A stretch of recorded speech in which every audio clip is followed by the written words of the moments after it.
अस्सलामुअलैकुम। So finally we are back with another vlog. 2 दिन बाद व्लॉग आ रहा है क्योंकि उसकी वजह ये है कि हम ज़रा थके हुए थे बहुत ज़्यादा। और जिन्होंने मेरा पिछला व्लॉग देखा है जो मैंने इससे पहले पोस्ट किया था, उसमें मैंने आपको बताया था कि मैं ना 2-3 ज़रा बताऊंगा वैड़ों की नस्लें और दुम्बों के बारे में, कैसे पालते वगैरह हैं। तो उसी का आज हमने बात करनी है। तो वो ये बात करनी है हमने कि आज जो है ना, हम बार बार जगह भी तब्दील करेंगे, ठीक है। आज हमने आपको बतानी थी, पहले तो बताएंगे आपको धनी के बारे में, ठीक है। धनी के बारे में बताएंगे आपको थोड़ा सा, ताकि आपको पता लग जाए कि धनी कैसे पालते हैं और उसको पालने का तरीका क्या होता है, ठीक है। उसको पालने का तरीका क्या होता है धनी को ख़ास तौर पे अगर आप पालते हैं ना धनी नस्ल को, उसको पालने के लिए आपको सबसे पहले तो चाहिए होती है जगह, क्योंकि वो पक्की जगह पर नहीं रहते। हाँ, बाकी रह लेते हैं खानसाबी ब्रीड्स वगैरह। धनी का ज़रा मसला होता है क्योंकि उसकी नस्ल के मुर्शद बनते हैं, तो मुर्शद की तो अपनी बात होती है। तो खानसाबी ब्रीड भी मेरे हिसाब से बहुत आला ब्रीड होती है। हाँ, धनी के अगर आप 3-4 महीने के बच्चे पे अगर आप खुराक करवाते हैं तो फिर तो फ़ायदा नहीं है। वो जब हो जाए ना दोंदा चोगा, तो फिर आपने उस पर खुराक करना शुरू करनी है, ठीक है ना। आपने अगर उसको मोटा करना ना सही, मतलब जो रेसिंग ब्लड लाइंस की तरह तो नहीं हो सकता ना, तो जब आप उसको खिलाएंगे पिलाएंगे वो फिर अपनी हाइट पकड़ेगा, वो अपनी ज़रा करेगा एक मतलब। और आपको मैं उसके थोड़े बहुत पॉइंट्स बताता हूँ असली के। आपने हमेशा लेना है डबल हड्डी वाला, जो पीछे से डबल हड्डी होती है। और आपने कोशिश करनी है कि टांगों में ज़्यादा गैप हो पिछली वाली में, और हड्डी जो है ना पिछली टांगों की वो ज़रा अच्छी होनी चाहिए।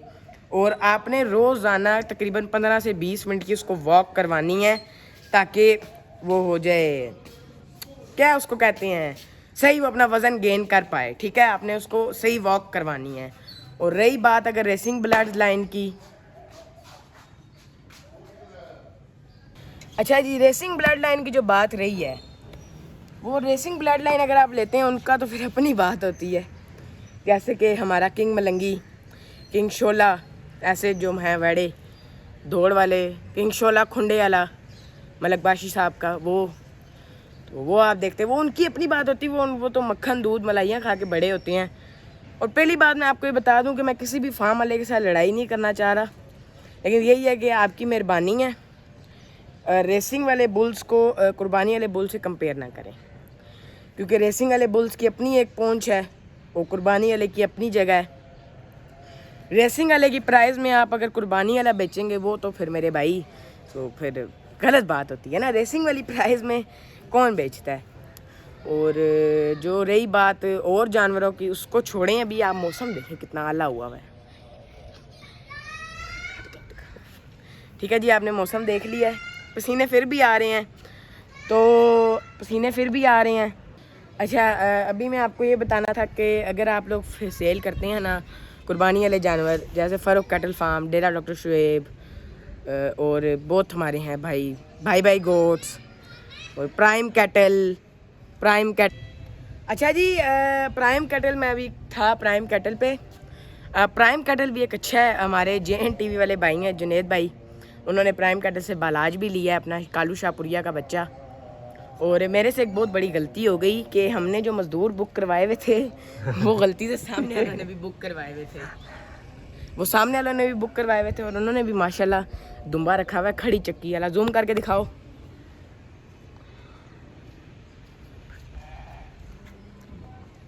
उन्होंने भी माशाल्लाह वो भी दुम्बे का शौक़ कर रहे हैं, खड़ी चक्की वाला दुम्बा है। किसी दिन आपको जाकर उनका भी शौक़ करवाते हैं, इनका भी। और अभी जो बात आने वाली है दुम्बों पे, दुम्बों की जो बात आती है उसमें सबसे पहला नाम आता है दहशतगर्द का। वो जो इतनी बड़ी चक्की वाला दहशतगर्द ब्राउन कलर का, राहत खान के पास जो है, राहत भाई के पास हमारे, दहशतगर्द जो है वो एक मतलब आला नस्ल का दुम्बा है मेरे हिसाब से। खड़ी चक्की, बड़ी चक्की, 4 दांत 6 दांत का वो है दुम्बा। वह माशाल्लाह SK कैटल को सोल्ड हुआ है मेरा ख्याल है, या फ़ारूक कैटल फार्म को सोल्ड हुआ है। जो अब बात आती है दुम्बों की, दुम्बों को आपने सबसे अच्छा अगर वंडा देना है ना, वो मेरे हिसाब से है गंदम का दलिया, छिलका, चने का खल, और 7 आप गंदम, उसको भिगो के फिर उसको दें खाने के बाद। मतलब मैंने जो अपने बकरों की रूटीन बनाई हुई थी वो ये थी कि सुबह 6 बजे खाना खिलाया, पहले सूखा लूसन, उसके बाद वो दाना दिया, फिर डायरेक्ट 1 बजे उनको खाना दिया, फिर रात को फिर जब उनको मिलेगा ना शाम की डाइट 8 बजे फिर उसके साथ मिलेगा। मतलब 5-6 घंटे की ब्रेक दे के ना उसको फिर भिगोना होता है। तो अगर आपने मेरे हिसाब से नहीं करना, अगर आप अच्छा वंडा और देना चाहते हैं फिर GNTV का व्लॉग देखें, उनका ऑर्गेनिक वनडे वाला, ठीक है, वो देखें, वो भी माशाल्लाह अच्छा वंडा बना के देते। मैं उसका अगर मुझे मिला व्लॉग मैं नीचे मेंशन करूँगा डिस्क्रिप्शन में, लाजमी आप लोग वो देखिएगा, ठीक है। मेरे हिसाब से तो दुम्बों का ये है। और अगर आपने लेने ना अच्छे दुम्बे, सही वाले दुम्बे अगर लेने हैं तो वो है डेरा भाई जानदा एक, और दूसरा मेरा ख्याल है JNTV सोल्ड नहीं करते होते दुम्बे, अगर वो सोल्ड करते होंगे तो उनसे ले लीजिएगा, नहीं तो एक डेरा मुगलदा भी है, ठीक है, वो आप ले सकते हैं, नहीं तो फिर एक डेरा है उसके पास, लेकिन अभी सिर्फ एक दुम्बा ही खड़ा हुआ है, डेरा शेख अब्दुल्ला। मैं तीनों का नंबर और उनके नेम मैं यहाँ पे मेंशन कर दूँगा डिस्क्रिप्शन में, आप उनसे रब्ता कर लीजिएगा, ओके। दुम्बे भी होते हैं शेख अब्दुल्ला के पास और टेडी भी होते हैं। और रही बात, अगर अब आते हैं बकरों पे, बकरों की जो बात है उसमें जो सबसे अच्छी नस्ल का बकरा होता है ना वो होता है राजनपुरी, सिंधी लंबे कानों वाला, मक्खी चीना, नहीं तो फिर टैडी ले लो। टैडी तो किसी भी एनवायरनमेंट में सरवाइव कर ही जाता है ना, उसको तो आप मिट्टी में रखो, कच्चे फर्श पे रखो, पक्के पे रखो, जैसे हमारा ये है अब सीमेंट वाला छत का, इस पे रख लो, कहीं भी रख लो, टैडी और दुम्बे सरवाइव कर जाते हैं। बाकी बकरों के बहुत ज़्यादा प्रॉब्लम होती हैं, क्योंकि मैंने एक दफ़ा पाला था सिंधी बकरा और एक दफ़ा पाला था राजनपुरी, उसके बाद मेरी कानों को मैंने हाथ लगाया था कि मैंने दोबारा वो नहीं पालने। उनका खाना अलग, बातें अलग, तरीके अलग। चोकर सिर्फ हमारा राजनपुरी खाता था, हमने 1 साल तक उसको चोकर में हरा चारा मिक्स करके खिलाया। बेचारा डॉक्टर हमारे घर आता था, वो जब भी बीमार था वो हमारे आगे हाथ जोड़ के जाता था कि इसको और किसी खाने पे लगाओ यार। हम कहते थे लगता ही नहीं है। मैंने ज़बरदस्ती उसको गंदम, छिलका, चोकर, हाँ जो मैंने भी आपको वंडा पढ़ाया शुरू में, वंडा बताया, उसको खा लेता था, लेकिन सिर्फ वो वंडा, चोकर और वो मिक्स खाना, उसके अलावा उसने कुछ भी नहीं खाना। वो मसला बहुत होता था। तो अभी यही है हमारी लोकेशन, अगर आप जानना चाहें तो वो फिर अगले व्लॉग में सही, जब बकरे आएंगे तो आपको लोकेशन भी पता लग जाएगी। सेल परचेज़ मैं नहीं करता, सिर्फ मैं सेल करता हूँ, वो भी ईद के दिनों में या इन दिनों में ही, जो अगर उसकी पलाई मेरे से अच्छी हुई ना, अगर मैं पलाई अच्छी कर पाया तो फिर मैं पलाई अच्छी कर दूँगा, ठीक है ना। पलाई अच्छी हुई तो मैं फिर सेल करूँगा। चल अच्छा जी, अभी जो आई है बात राजनपुरी बकरों की, तो उसके तो मुझे नहीं पता, ज़्यादातर साबिर गोड फार्म अच्छा फार्म है, उससे भी ले सकते हैं आप। और हमारे भाई शेख अब्दुल्ला हैं, लेकिन उनके पास सिर्फ टैडी खड़े होते हैं फ़िलहाल, टैडी और दुम्बे हैं उनके पास तो। और अभी आपको मैं राजनपुरी पे थे हम। अच्छा, वो अगर मैं आपको बता रहा था कि वो बहुत तंग करता था, वो एंड टू एंड हमने फिर उसको, मैंने 2-4 महीने उसको, फिर 1 हफ़्ता पे वो 1 हफ़्ता वो भूखा रहा है पूरा। जब मैंने उसके आगे खाना रखा है वो अल्हम्दुलिल्लाह वो ऐसे पड़ा है खाने को जैसे उसको बहुत टाइम बाद मिला है।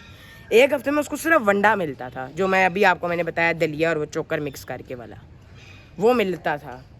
वो फिर जब उसकी जब पलाई हुई है, ऑयल उसको खिलाए हैं, घी, दूध, मक्खन, उसकी स्किन शाइन, 4 दांत उसके ऐसे पूरे हुए हैं 1 महीने में। मुझे पता नहीं लगा 4 दांत का वो हो कैसे गया, ऐसे ऐसे ऐसे टाइम गुजरा, 4 दांत उसके गिरे, 4 दांत नहीं निकले, 4 दांत चोगा वो हो गया, इतनी बड़ी उसकी दुम होगी, फुल शाइन उसके, उठ नहीं पा रहा, वो अपनी जगह से खड़ा नहीं हो रहा, इतना माशाल्लाह उसकी पलाई हुई हुई अच्छी। तो सेल परचेज़ का हम काम नहीं करते, परचेज़ करते हैं लेकिन एक हद तक परचेज़ करते हैं जितनी हमारी जगह पे जानवर तंग ना हो। सेल हम करते हैं, लेकिन अगर मैं अपने पास जानवर रख के उसको 3-4 महीने उसकी पलाई करके, मोटा करके, उसको खसी करवा के फिर मैं आपको दूंगा, ऐसे नहीं दूंगा। या फिर आप मेरे से ईद पे परचेज़ करें जब वो सही हिलने जुलने के काबिल ना रहें, ठीक है। ना रहें का मतलब ये है, ना रहें का मतलब ये कि वो खड़ा ना हो पाए, इतना उनका वज़न हो जाए, चर्बी नहीं होगी, वो गोश्त होगा, गोश्त। क्योंकि आप अगर जानवर को 15-20 मिनट वॉक करवाएंगे ना, उसका वज़न गेन करवाते वक्त पे उसकी टांगें मजबूत होंगी, वो अपनी चक्की का वज़न दुम्बा उठा पाएगा और बकरा अपने पेट का, अपने गोश्त का वज़न उठा पाएगा इन टांगों पे। नहीं तो कभी कभार ऐसे होता है कि टांगें टूट जाती हैं। मेरे चाचू हैं, वो लेके आए थे एक दफ़ा बकरा, वो पालने के लिए लाए थे। उन्होंने उसको फिराया तुराया नहीं, बस खिलाते गए। जब एक दफ़ा उन्होंने खड़ा किया, उसकी बेचारे की पिछली टांग पर ज़्यादा वज़न पड़ा ना, वो टूट गई। वो फिर हमें ज़िबा करवा के मस्जिद में देनी पड़ी। तो यही है, मैं आपको बता रहा हूँ अच्छे तरीके का। अगर आपने पालना है कोई जानवर, मेरे से नहीं भी लेते, किसी फार्म से लेते, आपने ख़ुद भी पालना है, तो मेहरबानी करके उसको 15-20 मिनट रात को या सुबह या शाम को, जब आप फारिग हों, दोपहर को, आप उसको चलाएं फिराएं, उसकी टांगें मजबूत करवाएं, फिर उसका वज़न गेन करवाना शुरू करें।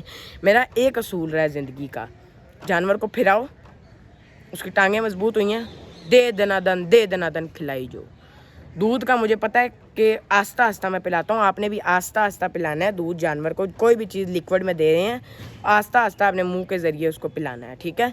ज़्यादा पिलाएंगे उसके गले को लग सकता है।